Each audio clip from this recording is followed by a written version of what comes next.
Karate Kid Legends is the latest film in the Karate Kid franchise. Here's my review.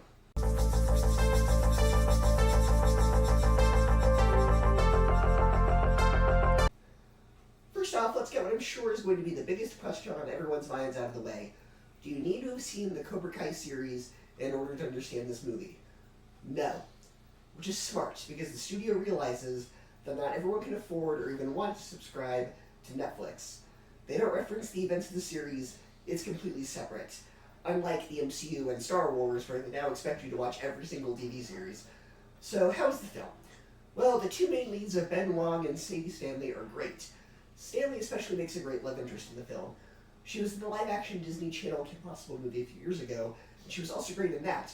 So hopefully this movie ends up being her big break. The film is also the most mature of the Karate Kid films.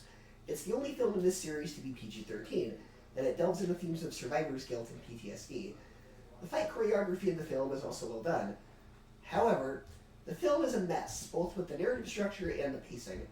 The Cobra Kai series had some interesting ideas, like giving Johnny kind of this redemption arc and expanding his rivalry with Daniel, and you can see where there is some justification for that series existing. With this film, I couldn't see any justification. It feels like it was made just to cash in on the popularity of Cobra Kai.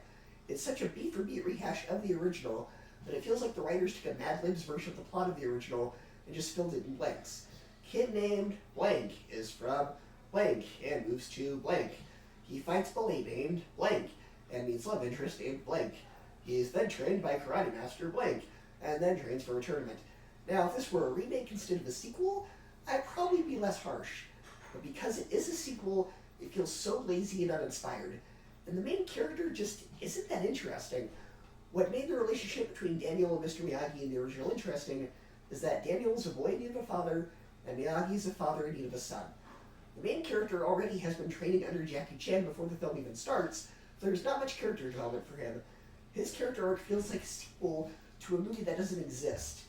And if the appeal of this film to you is the novelty of Ralph Macchio and Jackie Chan in the same movie, I'm sorry to say that you'll be disappointed, because they don't meet until the last half hour of the film, and pretty much all of their important scenes were in the trailer. And even though the fight choreography in the film is impressive, when the film finally gets to the big tournament, it feels very rushed. And the film isn't even that long, it's only like an hour and a half, and I feel like maybe it needed another half hour to expand on some more ideas and give us more of the martial arts sequences. If you enjoyed the original film and the Cobra Kai series, and you kind of want to see Ralph Macchio and Jackie Chan, and you just want more Karate Kid, wait to stream it on Netflix, and if this doesn't really sound that interesting, you can skip it.